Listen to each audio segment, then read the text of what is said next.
Imposter syndrome. I got a bunch of people that have reached out to me in the past, in the recent past as well, on imposter syndrome. So I just want to give a little explanation how I go about overcoming it. I'm not feeling like an imposter anymore because I have a delusional belief. We're going to be talking about that at the end, most important part. But I'm going to be going over a few things here in this video, basically just talking to you about how to overcome this, because I know this is a problem that a lot of people have. They're just starting out in business.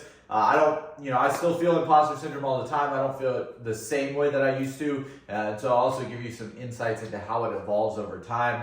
I've been in business for about 5 years, decade combined with my partner. So we know a little bit of what we're talking about. We don't feel nearly as much like imposters as we used to. So yeah, that's kind of what I'm going to go over in this video. Essentially, overcoming imposter syndrome. What you need to understand first, more than anything, is that competence leads to confidence. So if you want to become more confident, if you want to become more confident in your ability to deliver on a service, to go up to girls, like whatever that thing is, if you want to overcome imposter syndrome, you have to become competent. And the way you do that is by training.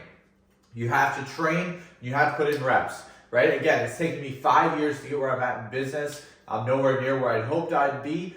Most people aren't. Most people are not where they'd hoped they'd be. The average American is 17 pounds overweight, over $100,000 in debt, less than $1,000 in their bank account. Most people aren't where they want to be. But what you have to understand is that you're not always going to be where you want to be, but you're always going to be at a point where you have to have competence, right? You always need to be training more. You always need to be evolving. And if you ever want to get to the chance to be where you want to be, if you set ambitious goals like me, like you're never going to actually achieve that. But if you want to get closer to where you want to be, you need to have competence so that you can increase your confidence, so that you can become a better version of yourself. The way I do that is by training and developing, right? There's 4 areas of your health that you need to be developing: spiritual, physical, mental, and financial. So if you can develop all 4 of those pieces of your life, you will be in a much better place from a confidence standpoint, because you'll be competent in those 4 aspects, right? Again, spiritual, physical, mental, and financial.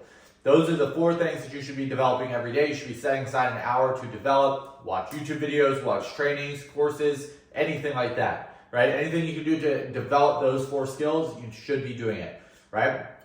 I typically like to set aside about an hour to 2 hours a day just to developing myself. This builds onto my business. It's basically the exponential multiplier, right? For example, we have our inputs and outputs, right? We have our inputs over here, inputs, outputs, and the multiplier, right? So the multiplier, if we can increase this multiplier, right? If we put in 5 here and the multiplier is 10x, we're gonna get out 50, right? So if we can increase this multiple to 20, we've instantly doubled our earning capacity. And the way that we do that is by developing ourselves. So this is 20, now we're getting 100 out over here, right? So this is like a function machine. I think that's what they called them in school. Another one of those useless things that we learned that we never actually use in real life. Everything in life comes down to inputs and outputs, but your goal is to increase the multiple so that as you go through, the more inputs you put in, the more those inputs are worth on your outputs. Wealthy people increase their multiple, right? They get into earning opportunities that are better. They make more money per hour. They don't just try to work more hours, they try to make more money for the hours that they have, right? So that's what separates the poverty parade and the wealthy people, right? Is this inputs and outputs graph. So the second thing is getting around the right people. Again, you want to be surrounding yourself with people who are wealthy, who are smart, who have the ability to go to take you where you want to go. Right? And the way that you find somebody like that is by finding a mentor. I've invested, between me and my business partner, $80,000 last year into education alone, right? Education, communities, courses, everything like that. And so I really, really think that this is important. You need to find a mentor. And the way that you find a mentor is finding someone who's gone where you want to go, right? That's the definition of a mentor, is someone who has gone where you want to go. So if your goal is to get to $1 million a month, and that's your next goal that you're shooting for, you should find somebody who's done that. If your goal is to get to 10K a month, find somebody who's done that. That's the easiest way to actually develop your business or your, any skill that you have really, whether that's talking to girls, whether that's getting closer to God, whether that's getting better in the gym. Find somebody who's gone where you want to go. If you're going into the gym, go find somebody who's a bodybuilder who can help you get to that point where you want to go, right? Find a mentor, train with them, figure out, study them. One thing that you can do as well, like for instance, Alex Hormozi. Right? I studied every Alex Hormozi video. Annie Frisella, I went and studied every Andy Frisella video. I learned the ins and outs of how they talk. The same thing, Andy Elliott.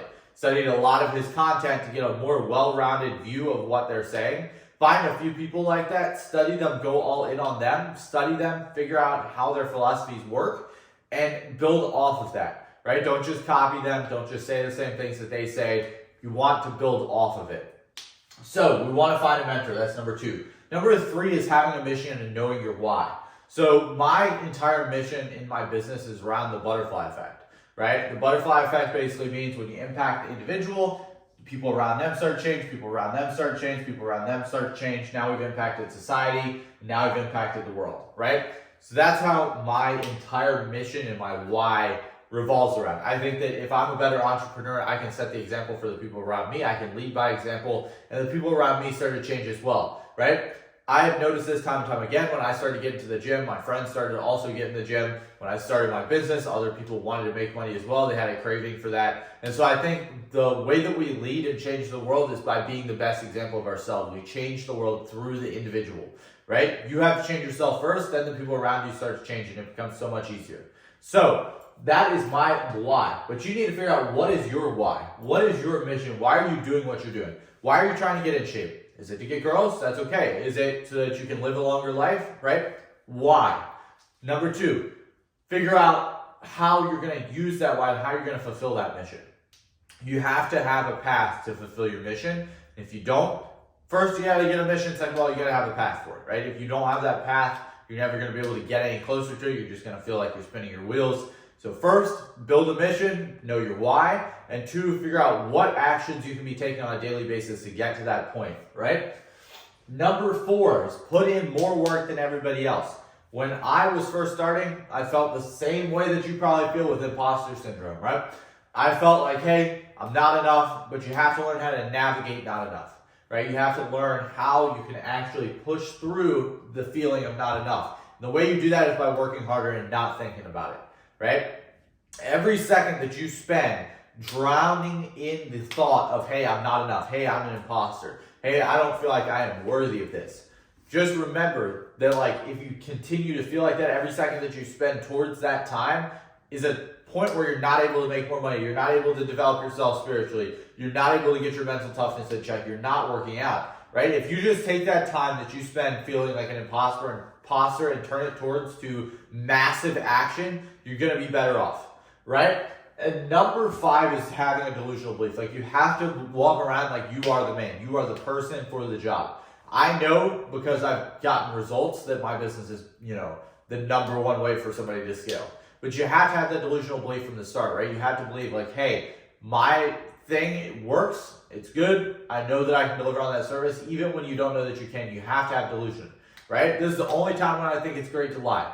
I think you should lie to yourself about how great you are at the beginning, because otherwise you're never going to make it. If you don't believe in your product, if you don't believe in what you're selling, you're not going to be able to build anything worthwhile, right? You have to have that belief. If you don't, you're not going to make it. So if you want to make it, you got to have delusional belief. This is the basics of overcoming imposter syndrome, pretty much the basics of that. So if this is something that you want me to talk more about, or you want specific help, obviously this is a general video. If you want me to help you on your specific situation, just reach out to me on Instagram, Twitter, Facebook, MySpace, whatever you will have. If you got MySpace or Facebook or whatever, might not respond instantly. So IG is probably the best place to reach me. Hit me up there, hit me up in the comments as well. But yeah, hopefully this is helpful. Peace.